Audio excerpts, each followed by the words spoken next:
To watch this topic in Hindi, skip the video to 3 minutes and 39 seconds. Hello everyone, welcome to another episode of Legal Update, a new initiative of Drishti Judiciary. Today's topic of discussion is Section 304B of Indian Penal Code.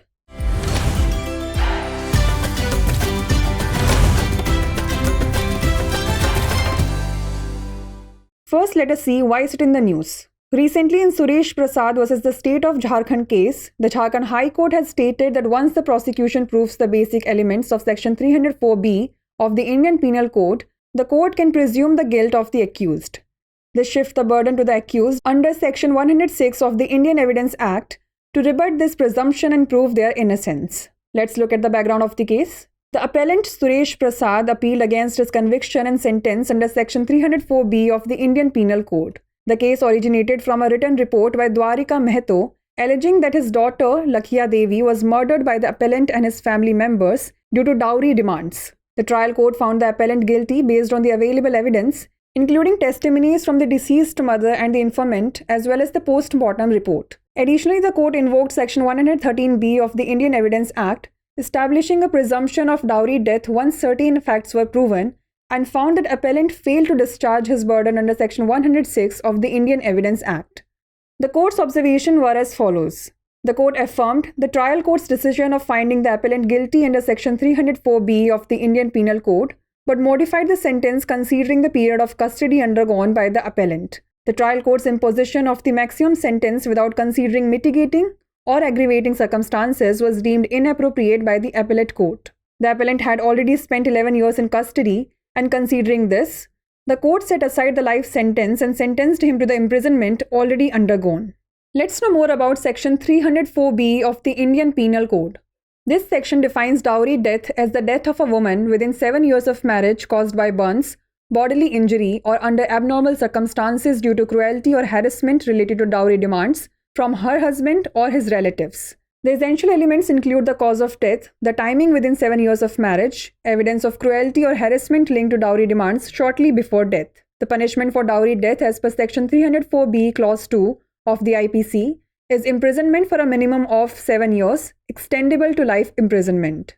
Let's discuss some case laws related to it. Shanti vs. State of Haryana 1990 case. The Supreme Court ruled that when a woman's death occurs within 7 years of marriage with evidence of cruel treatment by her in-laws, failure to inform her parents, and hasty cremation, it invokes the presumption of dowry death under Section 113B of the Indian Evidence Act. Gurmeet Singh vs. State of Punjab 2021 case. The Supreme Court clarified that while cruelty is a common factor in both Section 498A and Section 304B of the IPC, each offence requires separate proof. However, if the prosecution establishes a case, the accused can be convicted under both sections simultaneously. Before we wrap up, here's a question for you. What constitutes a dowry death under Section 304B of the Indian Penal Code? Death within 7 years of marriage, death due to natural causes, death caused by any means within the first year of marriage, or death caused by any disease? Send the answer to this question in the comment section. Like, share and subscribe for more such content. नमस्कार, दृष्टि judiciary की नई पहल legal update programme में आपका स्वागत है। आज हमारी चर्चा का विषय है भारतीय दंड संहिता की धारा 304B।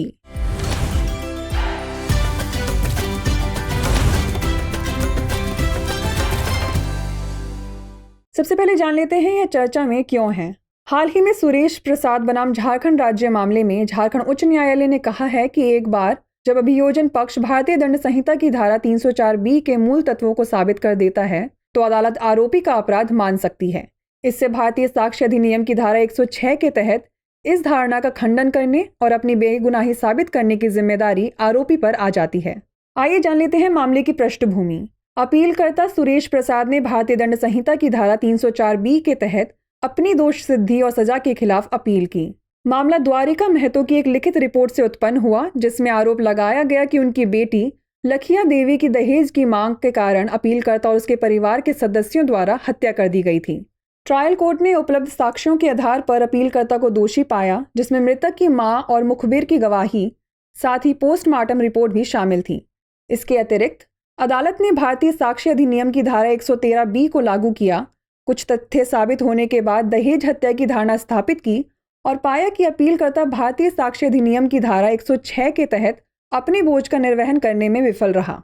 न्यायालय के अवलोकन की बात करें तो अदालत ने अपीलकर्ता को भारतीय दंड संहिता की धारा 304B के तहत दोषी ठहराने के ट्रायल कोर्ट के फैसले की पुष्टि की, लेकिन अपीलकर्ता द्वारा बिताई गई हिरासत की अवधि को ध्यान में रखते हुए सजा को संशोधित किया।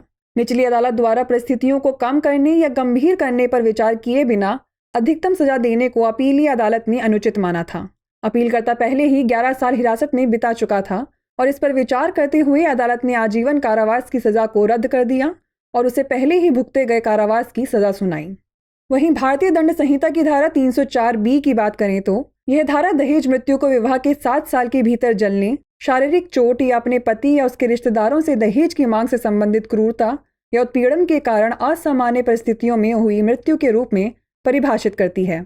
आवश्यक तत्वों में मृत्यु का कारण, शादी के 7 साल के भीतर का समय, मृत्यु से कुछ समय पहले दहेज की मांग से जुड़ी क्रूरता या उत्पीड़न के सबूत शामिल हैं। आईपीसी की धारा 304B उपधारा 2 के अनुसार दहेज हत्या की सजा कम से कम 7 साल की कैद है, जिसे आजीवन कारावास तक बढ़ाया जा सकता है। चलिए जान लेते हैं इससे जुड़े कुछ केस कानूनों के बारे में। शांति बनाम हरियाणा राज्य मामला। सुप्रीम कोर्ट ने फैसला सुनाया कि जब एक महिला की मृत्यु शादी के 7 साल के भीतर होती है, जिसमें उसके ससुराल वालों द्वारा क्रूर व्यवहार, उसके माता पिता को सूचित करने में विफलता और जल्दबाजी में अंतिम संस्कार का सबूत होता है, तो यह भारतीय धारा साक्ष्य अधिनियम 113B के तहत दहेज मृत्यु की धारणा को लागू करता है। गुरमीत सिंह बनाम पंजाब राज्य मामला। सुप्रीम कोर्ट ने स्पष्ट किया कि आईपीसी की धारा 498A और धारा 304B दोनों में क्रूरता एक सामान्य कारक है, लेकिन प्रत्येक अपराध के लिए अलग सबूत की आवश्यकता होती है। हालांकि यदि अभियोजन पक्ष मामला स्थापित करता है तो आरोपी को दोनों धाराओं के तहत एक साथ दोषी ठहराया जा सकता है। आइए नोट कर लेते हैं अभ्यास प्रश्न। भारतीय दंड संहिता की धारा 304B के तहत दहेज हत्या क्या है? शादी के 7 साल के भीतर मृत्यु, प्राकृतिक कारणों से मृत्यु, विवाह के पहले वर्ष के भीतर किसी भी कारण से मृत्यु या किसी बीमारी के कारण मृत्यु। इसका उत्तर हमें कमेंट सेक्शन में जरूर भेजिएगा। ऐसी ही और वीडियोस देखने के लिए लाइक, शेयर और सब्सक्राइब करना ना भूलें। धन्यवाद।